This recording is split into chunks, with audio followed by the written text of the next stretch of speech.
Welcome to Lakshmi food. સ્વાગત છે તમારું મારી યુટ્યુબ ચેનલમાં. તો ચાલો, સત્યનારાયણ ભગવાનની કથામાં આપણે જે મહાપ્રસાદ બનાવતા હોઈએ છીએ, સેમ એવો જ સરસ મીઠો અને ટેસ્ટી એવો સરસ મજાનો આપણે મહાપ્રસાદ બનાવવાના છીએ.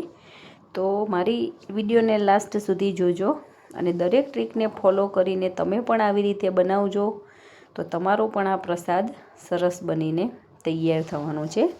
અમુક વસ્તુઓનું ખાસ ધ્યાન રાખવાનું છે. દરેક ટ્રીક તમને હું આમાં આપતી રહીશ.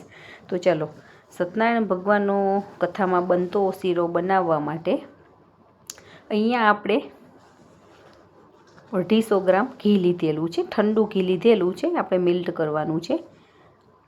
250 ગ્રામ ઘી, 1 લીટર દૂધ લીધેલું છે અને 250 ગ્રામ રવો લીધેલો છે, 250 ગ્રામ ખાંડ લીધેલી છે. આ બધી વસ્તુનું પ્રમાણ સરખું રાખવાનું છે, ઘી, રવો અને ખાંડ, અને એનું 4 ગણું દૂધ લેવાનું છે. ડ્રાયફ્રૂટમાં કિસમિસ, બદામ, કાજુ, પિસ્તા અને ઇલાયચી લીધેલી છે. તમને તમારી ચોઈસ પ્રમાણે આમાં એડ કરવાના છે. જેટલો રવો હોય એટલું 4 ગણું આપણે દૂધ લઈ લેવાનું છે અને દૂધને આપણે એક સાઈડ ગરમ કરવા માટે મૂકી દેવાનું છે. હવે ઘી આપણે ઠંડુ જ લીધેલું હતું અને વજન કરીને આપણે લીધેલું છે. એટલે રવો 250 છે, 250 ખાંડ, 250 ઘી અને 1 લીટર દૂધ. આ એનું એકદમ પરફેક્ટ માપ છે. આ રીતે તમે પ્રસાદી બનાવજો કે ઘરે ખાવા બનાવો તો પણ બનાવજો, તો તમને જરાય તકલીફ નહીં પડે ને એકદમ પરફેક્ટ બનીને તૈયાર થશે. હવે એક જાડા તળિયાવાળા વાસણની અંદર આપણે ઠંડુ ઘી છે એને એડ કરી દીધેલું છે અને ઘી બધું જ સરસ મેલ્ટ થઈ જાય અને એકદમ સરસ ગરમ થઈ જાય પછી જ આપણે એની અંદર રવો એડ કરવાનો છે. તમે જોઈ શકો છો ઘી આપણું બધું મેલ્ટ થઈ ગયું છે. સહેજ રવો નાખીને ચેક કરી લેવાનું. આવી રીતે તરત ઉપર આવી જાય ત્યારે જ આપણે રવો એડ કરવાનો છે, નહીં તો આપણી પ્રસાદી બહુ જ ચીકણી બને છે. આ વસ્તુનું તમારે ખાસ ધ્યાન રાખવાનું છે. હું વચ્ચે વચ્ચે આવી ટ્રીક આપતી રહું, એ વસ્તુને ખાસ જોજો. આપણે ઘી ગરમ થાય ત્યાં સુધી ગેસની ફ્લેમ ફૂલ રાખવાની છે અને હવે રવો નાખ્યા પછી આપણે ગેસની ફ્લેમ એકદમ સ્લો કરી દેવાની છે. તો તમે જોઈ શકો છો ઘીની અંદર આપણો બધો જ રવો આવી રીતે સરસ મિક્સ થઈ ગયો છે અને ઘી બધું જ રવામાં એબ્ઝોર્વ થઈ ગયેલું છે. જેમ જેમ આપણે શેકતા જઈશું રવાને એમ ઘી છૂટું પડતું જશે અને આપણો રવો થોડોક હળવો પણ પડતો જશે અને થોડોક શેકાતો જશે એટલે એમાંથી સુગંધ આવતી જશે અને રવો આપણો ફૂલાતો જશે. આ બધી જ નાની નાની વસ્તુને ધ્યાનમાં રાખશો તો તમને ખ્યાલ આવી જશે કે આપણો રવો શેકાઈ ગયો છે કે નથી શેકાઈ ગયો. તો બધી જ બાજુથી આવી રીતે ચલાવતા જઈ અને રવાને શેકી લેવાનો છે. સતત એને ચલાવતા જવાનું છે જેથી કરીને તળિયે ચોંટી ના જાય અને એકદમ ડાર્ક કે લાલ કલરનો ના થઈ જાય, દાજી ના જાય એટલા માટે. નહીં તો એનો ટેસ્ટ ખરાબ આવે છે અને મજા નથી આવતી ખાવાની. તો તમે જોઈ શકો છો ધીમે ધીમે આપણો રવો થોડોક આવી રીતે ફૂલાતો જાય છે અને એમાં બબલ્સ આવતા જાય છે. એમ થોડુંક ઢીલો પણ થતો જાય છે એટલે એમાંથી ઘી છૂટું પડતું જાય છે. સહેજ ગોલ્ડન બ્રાઉન કલરનો થાય ત્યાં સુધી આપણે એને શેકી લેવાનો છે. એકદમ આછો ક્રીમ કલરનો લાગવો જોઈએ, એકદમ ગોલ્ડન કે એકદમ બ્રાઉન કલર નથી કરી દેવાનો. અને આપણો રવો ચવડ ના થાય એના માટે આપણે થોડુંક આવી રીતે ઘી સહેજ ચડિયાતું જ રાખવાનું છે. એના ભારોભાર જ આપણે ઘી લીધેલું છે અને હજી લોટ શેકાઈ જાય અને દૂધ નાખ્યા પછી આપણને એવું લાગતું હોય તો આપણે પાછળથી પણ ઘી એડ કરી શકીએ છીએ. પણ આપણે આ જે માપ લીધું છે એનાથી પરફેક્ટ જ બનશે, કંઈ વાંધો નહીં આવે.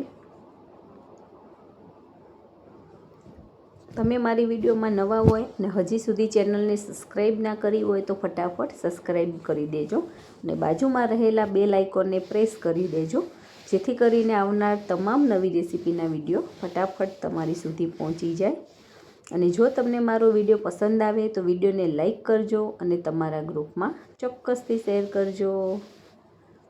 હવે તમે જોઈ શકો છો રવામાં આપણા સરસ આવી રીતે બબલ્સ આવી ગયા છે, એનો કલર પણ ચેન્જ થયો છે અને એમાંથી સુગંધ તો એકદમ સરસ આવી રહેલી છે અને એકદમ હળવો પણ થઈ ગયો છે. અને તમે જોઈ શકો છો એકદમ ઢીલું આપણો આ રવો થઈ ગયો છે. એમાંથી તમે ઉપરથી જોઈ શકો છો બધું જ ઘી સરસ બહાર આવી ગયેલું છે.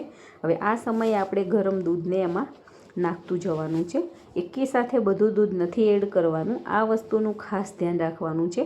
થોડુંક થોડુંક આપણે આવી રીતે દૂધ નાખતા જઈશું અને રવાને ચલાવતા જઈશું અને ગેસની ફ્લેમ સાવ સ્લો જ રાખીશું, નહીં તો એના આવી રીતે ઉડતું હોય છે બહાર, એટલે આપણને ક્યાંક દાઝી જવાય.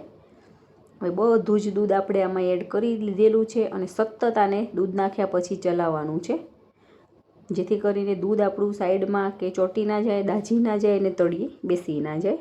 તો તમે જોઈ શકો છો અત્યારે એવું લાગશે કે આ દૂધ વધારે છે, પણ જરાય વધારે નથી. આ એકદમ પરફેક્ટ જ છે. હજી તમે 5 નહીં પણ 3 મિનિટ જેવું આને ખાલી રાખશો તો પણ બધું જ દૂધ આપણા રવામાં એબ્ઝોર્બ થઈ જશે ને રવો બધો જ ફૂલાઈ અને એકદમ પોચો પડી જશે. તો તમે જોઈ શકો છો દૂધ બધું આપણું રવામાં એબ્ઝોર્બ થઈ ગયેલું છે. હજી આની અંદરથી ઘી નથી લાગતું. થોડીક વાર પછી આમાં થોડું ઘી છૂટું પડતું જણાશે. હવે 250 ગ્રામ આપણે ખાંડ લીધેલી છે, આમાં એડ કરી દઉં છું.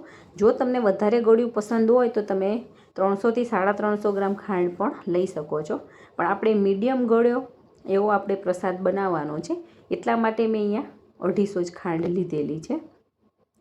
એ તમે જેવું ફાવતું હોય એ પ્રમાણે આપણે ટેસ્ટમાં પ્લસ માઇનસ કરવાનું છે. હવે ખાંડ નાખ્યા પછી પણ આપણે સતત આને આવી રીતે ચલાવવાનું છે. તો તમે જોઈ શકશો ધીમે ધીમે સાઈડમાંથી ઘી છૂટું પડતું જશે અને આપણો શીરો તળિયેથી એકદમ ઉખડી જાય અને આખો શીરો તવીમાં ગોળ ગોળ ફરવા માંડે આપણા તોલામાં, તો આપણો શીરો એકદમ પરફેક્ટ બની ગયો હોય. હવે ખાંડ ઓગળી ગઈ છે, એની અંદર આપણે બધા જ ડ્રાયફ્રૂટ એડ કરી દેવાના છે.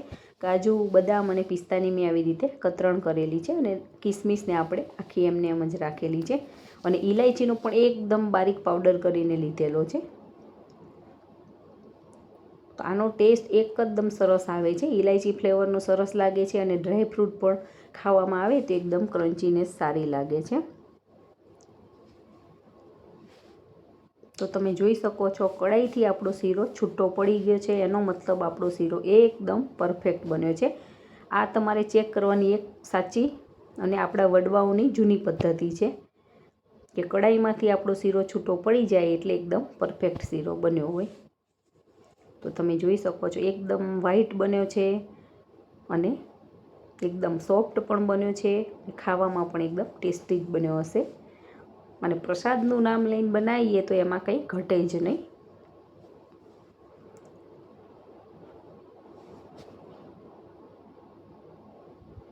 હવે થોડીક વાર 1 થી 2 મિનિટ આને આવી રીતે સ્લો ગેસની ફ્લેમ ઉપર રહેવા દઈશું તો ઓટોમેટિક સાઈડમાંથી બધું જ ઘી છૂટું પડી અને આવી રીતે આવી જશે. તો તૈયાર છે આપણો મહાપ્રસાદ.